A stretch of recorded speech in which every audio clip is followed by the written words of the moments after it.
Ni vino en la mesa ni estatuas desnudas. El gobierno de Italia hizo todo lo posible porque nada turbase la visita a Roma del presidente iraní Hassan Rouhani y de su numeroso séquito, 6 ministros y un centenar de empresarios rodeados de un imponente despliegue de seguridad, sobre todo teniendo en cuenta los 17.000 millones de euros en contratos que firmaron el lunes 25 de enero por la noche.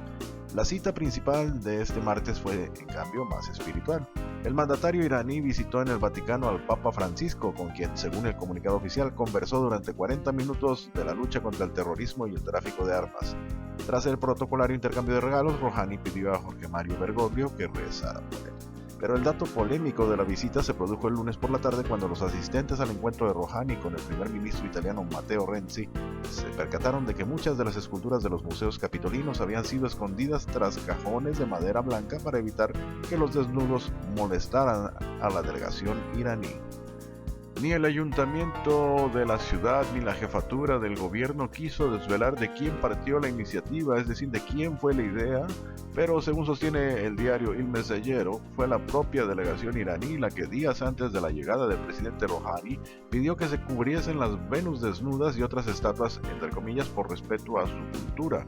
Cierra comillas. De ahí que durante la firma de los acuerdos comerciales entre empresarios iraníes e italianos, una de las joyas arquitectónicas más imponentes de Roma, la Plaza del Campidoglio, la cual fue remodelada según el diseño de Miguel Ángel, terminara convertida en un vulgar almacén rodeado de cajas, lleno de cajas, cubierto de cajas, cajas por todos lados. Ya había trascendido que ni en la recepción ofrecida por el presidente de la República, Sergio Mattarella, ni en la cena oficial con Matteo Renzi, se sirvió vino ni ninguna bebida alcohólica, aunque algunos políticos de la Liga Norte protestaron este martes alegando que eso de cubrir las estatuas es cosa de locos. Yo estoy de acuerdo con ellos. No parece que el gobierno italiano estuviese dispuesto a poner en peligro la firma de unos acuerdos que ayudarán a remendar la maltrecha economía italiana. De hecho, tampoco se tocó ni de pasadita el espinoso asunto de los derechos humanos ni de la abolición de la pena de muerte, más allá de una desangelada, deshuevada, no muy ganosa y eso sí muy bien vigilada concentración de protesta frente al Panteón. La operación resultó perfecta, si bien en el sentido contrario al deseado. Las cajas de madera, que por decisión del gobierno de Matteo Renzi fueron colocadas en los museos capitolinos para evitar que la desnudez de las estatuas turbasen al presidente iraní Hassan Rouhani mientras dejaba en Italia una inversión de 17.000 millones de euros, alcanzaron un objetivo muy distinto: poner al descubierto las vergüenzas de anfitriones e invitados.